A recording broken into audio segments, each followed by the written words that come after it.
Uma boa noite a todos, mais uma vez aqui reunidos em nome de Deus, em nome de Jesus. Pedindo sempre aos bons espíritos que nos acompanhem, nos orientem, nos amparem.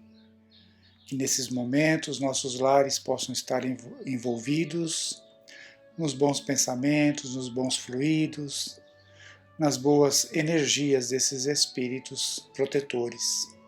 Que Jesus e seus mensageiros estejam sempre ao nosso lado, nos amparando, nos dando o conforto, nos dando o consolo.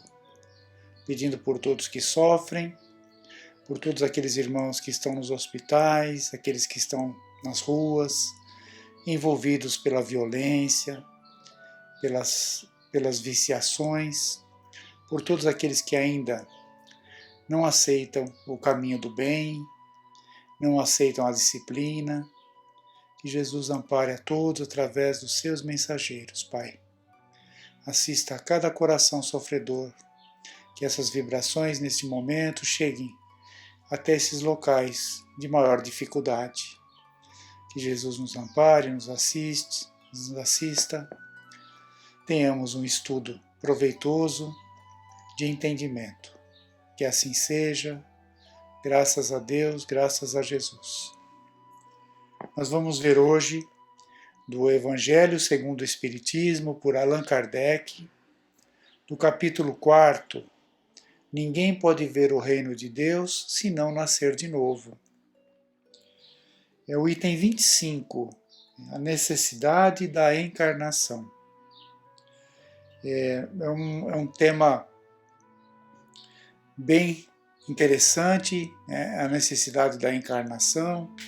Tanto é que, mesmo no Evangelho, como também no Livro dos Espíritos, existem várias questões para podermos entender um pouco qual é a necessidade da encarnação. E aqui no Evangelho, neste capítulo, São Luís, em Paris, 1859, nos responde a essa questão. A questão é a seguinte: a encarnação é uma punição e somente os espíritos culpados é que lhe estão sujeitos? Aí São Luís responde: a passagem dos espíritos pela vida corpórea é necessária para que eles possam realizar, com a ajuda do elemento material, os propósitos cuja execução Deus lhes confiou. É ainda necessária por eles mesmos, pois a atividade que então se veem obrigados a desempenhar ajuda-os a desenvolver a inteligência. Deus, sendo soberanamente justo, deve aquinhoar equitativamente a todos os seus filhos. É por isso que ele concede a todos o mesmo ponto de partida, a mesma aptidão, as mesmas obrigações a cumprir e a mesma liberdade de ação. Todo privilégio seria uma preferência, e toda preferência uma injustiça. Mas a encarnação para todos os espíritos é apenas um estado transitório. É uma tarefa que Deus lhes impõe no princípio da existência, como primeira prova do uso que farão do seu livre arbítrio. Os que executam essa tarefa com zelo sobem rapidamente e de maneira menos penosa os primeiros degraus da iniciação e gozam mais cedo o resultado do seu trabalho. Os que, ao contrário, fazem mau uso da liberdade que Deus lhes concede, retardam o seu progresso e é assim que, por sua obstinação, podem prolongar indefinidamente a necessidade de se reencarnarem, e é então que a encarnação se torna um castigo. Vejamos aqui várias coisas importantes. Primeiro que ele ressalta é a justiça de Deus, que nos dá a igualdade na criação. Todos fomos criados iguais. A justiça de Deus não beneficia nem a um nem a outro. Todos fomos criados da mesma forma, na soberania de Deus, na justiça de Deus, né? Todos os filhos foram criados iguais. Ele concedeu a todos nós o mesmo ponto de partida, a mesma aptidão, as mesmas obrigações a cumprir e a mesma liberdade de ação. Vejam quantas coisas importantes, né? O mesmo ponto de partida, a mesma aptidão, as mesmas obrigações a cumprir e a mesma liberdade de ação. E o que nos diferencia, então, ao longo do tempo, ao longo da passagem do tempo, né? Cada um de nós somos completamente diferentes uns dos outros. O que nos diferencia é a aplicação de tudo isso. A aplicação, a utilização dessa liberdade, as escolhas dos caminhos, as escolhas que fazemos no dia a dia, na nossa vida, tudo isso vai, ao longo do tempo, nos diferenciando, mas não vai tirando a nossa responsabilidade. Deus, perante aquela igualdade inicial que fomos criados. Aí ele fala da encarnação, né? Para todos os espíritos é apenas um estado transitório. É uma tarefa que Deus lhes impõe no princípio da existência, como primeira prova do uso que faremos do nosso livre-arbítrio. Olha aí o livre-arbítrio de novo, né? Aí ele diz que os que executam a tarefa com zelo sobem rapidamente, né? Sobem rapidamente na escala, sobem rapidamente na escala do progresso. E o contrário, aqueles que fazem o contrário, que usam a liberdade de forma errada, eles vão retardando esse progresso, né? Eles vão adiando o seu adiantamento, né? O seu progresso, a subida até Deus. E aí podem prolongar, à medida que adiamos o nosso progresso, estamos prolongando a nossa evolução, naturalmente, nós mesmos. E aí ele diz, né, que é aí onde, nesses casos em que prolongamos o nosso progresso, adiamos de forma voluntária esse progresso, é que a encarnação nos parece um castigo. Aí o Evangelho continua. No item 26 ele faz uma observação. Uma comparação vulgar nos fará melhor compreender a diferença. O estudante não atinge os graus superiores sem ter que ter percorrido as séries de classes que o levam até lá. Essas classes, por mais trabalho que exijam, são um meio de atingir o fim e não uma punição. O estudante laborioso abrevia a caminhada, encontrando menos dificuldade. Acontece o contrário com aquele que a negligência e a preguiça obrigam a repetir certas classes. Não é, porém, o estudo que constitui uma punição, mas a obrigação de recomeçá-lo em cada classe. É o que se passa com o homem na Terra. Para o espírito do selvagem, que está quase no começo da sua vida espiritual, a encarnação é um meio de desenvolver a inteligência. Mas, para o homem esclarecido, em que o senso moral está largamente desenvolvido e que se vê obrigado a repetir as etapas de uma vida corporal cheia de angústias, enquanto já podia ter atingido o fim, é um castigo pela necessidade em que se acha de prolongar a sua permanência nos mundos inferiores e infelizes. Aquele que, ao contrário, trabalha ativamente para o seu progresso moral, pode não somente abreviar a duração de sua encarnação material, mas franquear de uma vez os graus intermediários que o distanciam dos mundos superiores. Os espíritos não poderiam encarnar-se uma só vez no mesmo globo e passar diversas encarnações em diferentes esferas? Esta opinião seria admissível se todos os homens estivessem na Terra. exatamente no mesmo nível intelectual e moral. As diferenças existentes entre eles, desde o selvagem até o homem civilizado, revelam os graus que tem de percorrer. A encarnação, aliás, deve ter uma finalidade útil. Ora, seria a finalidade das encarnações efêmeras, das crianças que Ora, é uma pergunta, na verdade, né? Ora, qual seria a finalidade das encarnações passageiras, rápidas, né? Das crianças que morrem em tenra-idade? Teriam sofrido sem qualquer proveito, nem para elas, nem para os outros? Deus, cujas leis são todas soberanamente sábias, nada faz de inútil. Pelas reencarnações no mesmo globo, quis que os mesmos espíritos se ponham de novo em contato, tendo assim ocasião de reparar as suas faltas recíprocas. E tendo em conta as suas relações anteriores, quis ainda fundar sobre uma base espiritual os laços de família, apoiando numa lei natural os princípios de solidariedade, fraternidade e igualdade. Então, os laços de família, aprendemos que na família existem reencontros de várias encarnações.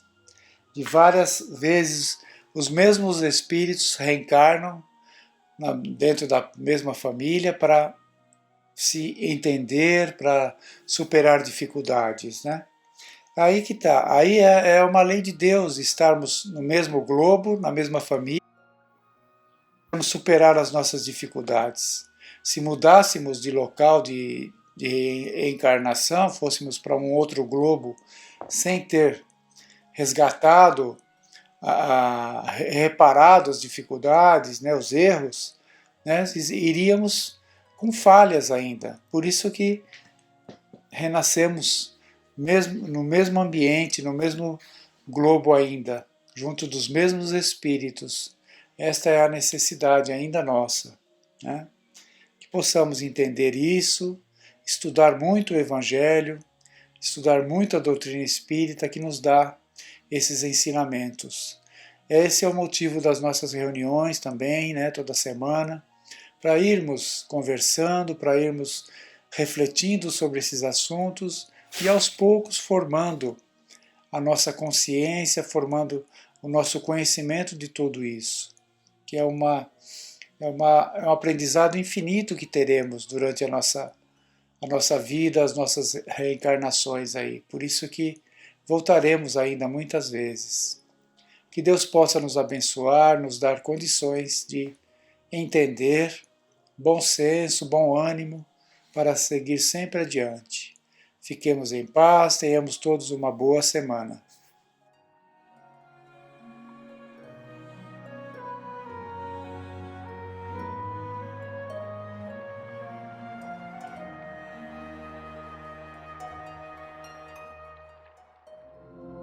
Uma boa noite a todos, que a paz de Jesus ressoe em nossos corações.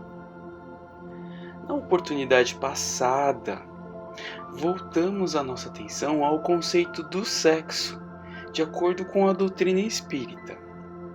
O sexo, assim considerado como órgão sexual, cuja morfologia seria critério de distinção e cuja função seria de reprodução, não existe para os espíritos. O espírito não tem sexo, porque todos os espíritos foram criados iguais por Deus, estagiando numa ou noutra polaridade apenas quando reencarnam para adquirir experiências e valores. E esse conceito foi extraído tanto do Livro dos Espíritos, questões 200 a 202, quanto do artigo de Kardec, que está na Revista Espírita de janeiro de 1866, intitulado As Mulheres Têm Alma? E também vimos que o sexo pode ser considerado como um impulso, uma energia, uma carga magnética, uma potência de atração do sistema psíquico, que não depende de nenhuma forma para se expressar e que deriva da mente. é o que extraímos do livro Evolução em Dois Mundos, do espírito André Luiz.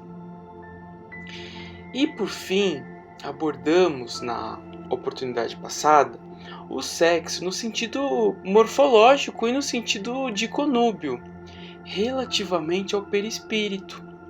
Isso porque os espíritos, seja consciente ou inconscientemente, podem projetar em seus perispíritos aquilo que querem ou creem ser ou aparecer.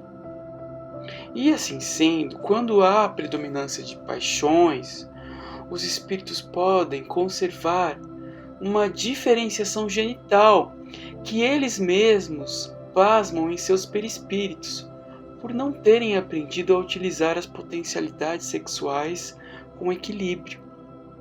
Por isso, em tais condições, os espíritos creem-se capazes de intercursos sexuais nas regiões inferiores onde se encontrem, como efeito da condensação das energias mentais viciosas no perispírito, sendo tais relações mais mentais do que físicas. Foi o que extraímos tanto do livro de Kardec, A Gênese, quanto do livro Sexo e Consciência, do autor Divaldo Pereira Franco. E esse foi o resumo da nossa palestra anterior. A partir disso, desses apontamentos, nós poderemos explorar alguns temas ligados ao sexo, como por exemplo a homossexualidade. No âmago dessa questão, a causa está na origem espiritual. E nós podemos perguntar, o que diria Kardec, o codificador da doutrina espírita, sobre a homossexualidade, ou até mesmo sobre a bissexualidade?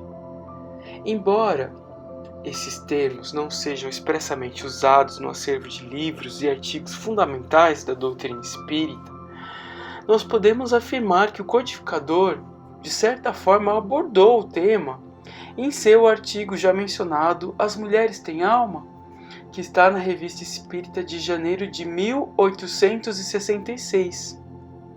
Nesse artigo, Kardec explica que os espíritos podem estagiar, quando reencarnados, nos polos sexuais do masculino e do feminino, a fim de progredirem espiritualmente.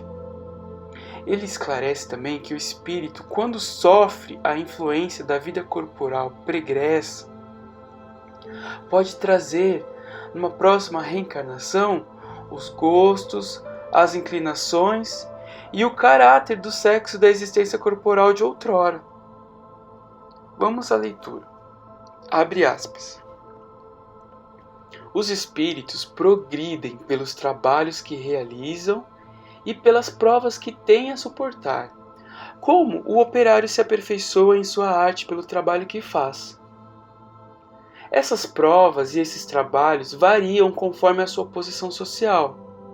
Devendo os espíritos progredir em tudo e adquirir todos os conhecimentos, cada um é chamado a concorrer aos diversos trabalhos e a passar por diferentes gêneros de provas.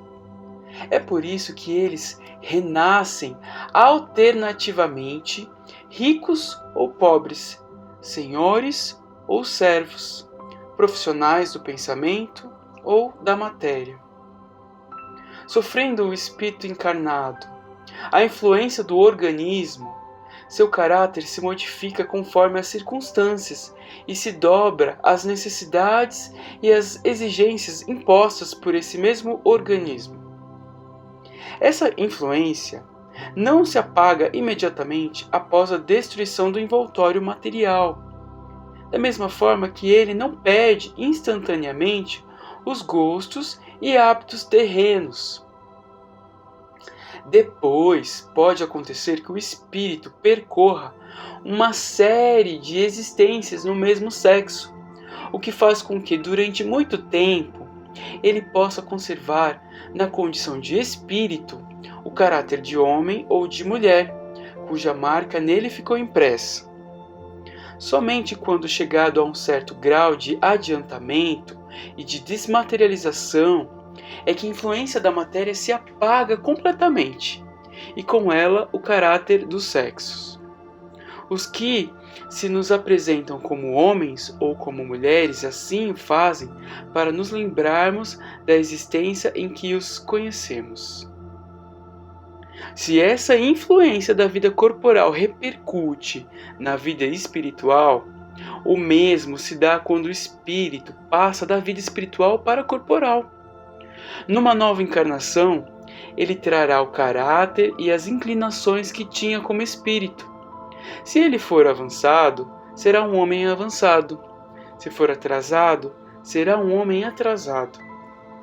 Mudando de sexo, ele poderá, portanto, sob essa impressão e em sua nova encarnação, conservar os gostos, as inclinações e o caráter inerentes ao sexo que acaba de deixar. Assim, se explicam certas anomalias aparentes, notadas no caráter de certos homens e de certas mulheres. Fecha aspas. Bom, notemos que Kardec não fez nenhum tipo de discriminação negativa, como era encarada e ainda o é a diversidade de orientação sexual. Fato é que a sociedade já progrediu muito em questão de discernimento e reconhecimento de direitos civis. Por exemplo, em vez de se adotar o termo homossexualidade, adotava-se antigamente o termo homossexualismo, cujo sufixo conotava a ideia de uma suposta patologia, isto é, uma doença, um distúrbio psiquiátrico e psicológico, ou até mesmo uma perversão. O advento do reconhecimento da homossexualidade como característica normal e saudável do ser humano é muito recente. Foi somente a partir da década de 1970 que a homossexualidade deixou de ser classificada como transtorno para a Sociedade Americana de Psiquiatria. Somente a partir da década de 1990 que a Organização Mundial da Saúde retirou a homossexualidade da lista de doenças mentais.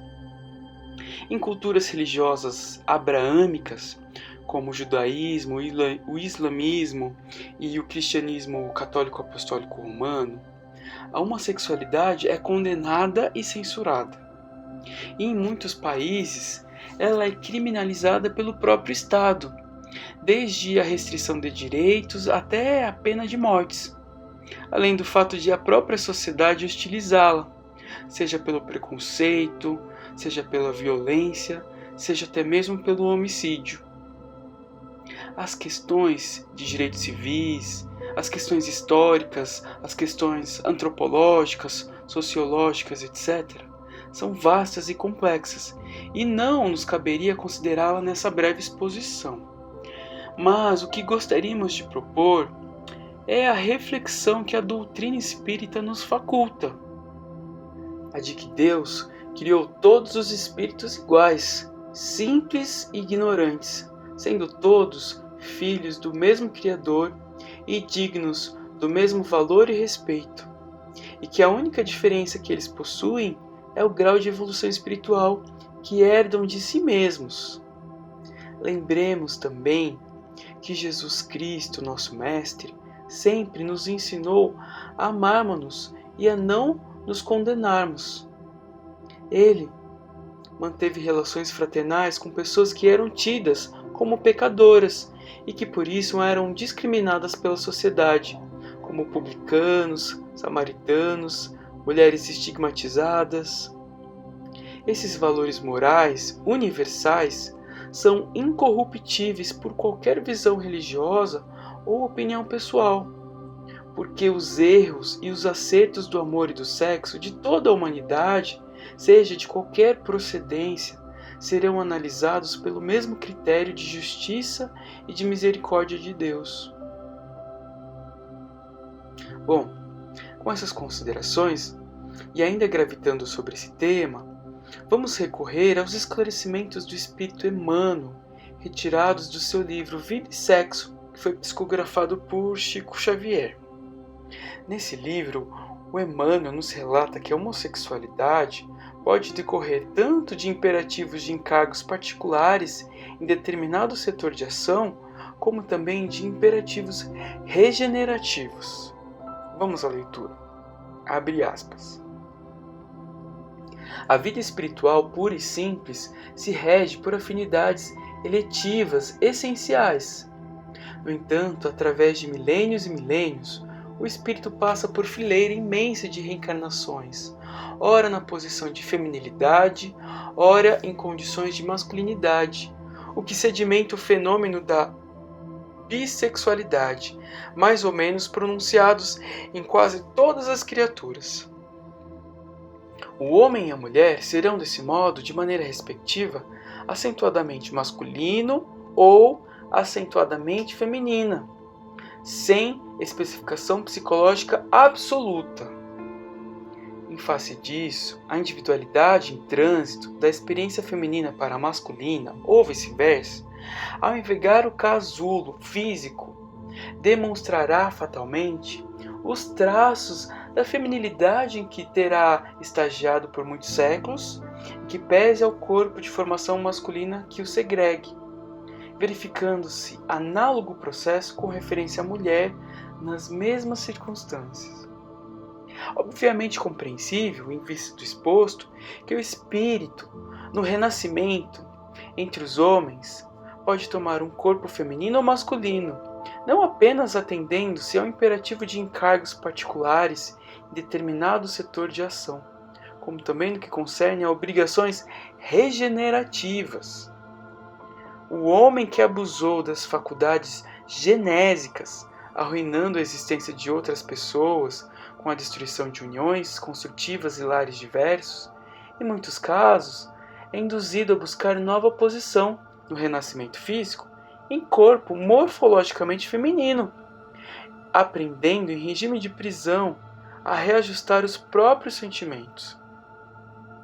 E a mulher que agiu de igual modo é impulsionada à reencarnação em corpo morfologicamente masculino, com idênticos fins. E ainda, em muitos casos, espíritos cultos e sensíveis, aspirando a realizar tarefas específicas na elevação de agrupamentos humanos e, consequentemente, na elevação de si próprios, rogam dos instrutores da vida maior que os assistem a própria internação no campo físico em vestimenta carnal oposta à estrutura psicológica pela qual transitoriamente se definem. Escolhem com isso viver temporariamente ocultos na armadura carnal, com o que se garantem contra arrastamentos irreversíveis no mundo afetivo, de maneira a preservarem sem maiores dificuldades os objetivos que abraçam. Fecha aspas. Vimos então mais uma vez que o espírito ruma sempre à evolução e que nossos destinos são construídos por nós mesmos. Com os esclarecimentos do Consolador, vamos passo a passo dilatando nossa compreensão da vida espiritual e dos propósitos da vida. E assim encerramos nossa palestra, agradecendo a oportunidade e solicitando a todos que possamos abraçar a causa maior da doutrina espírita, que é a do amor, que devemos dispensar a todos os nossos semelhantes. Pai nosso que estais no céu, santificado seja o vosso nome, venha a nós o vosso reino, seja feita, Pai, a vossa vontade, assim na terra como no céu. O pão nosso de cada dia nos dai hoje. Perdoai as nossas dívidas à medida em que perdoamos aos nossos irmãos. Não nos deixeis cair em tentação, mas livrai-nos de todo o mal. Que assim seja. Graças a Deus e a Jesus. Uma boa noite a todos.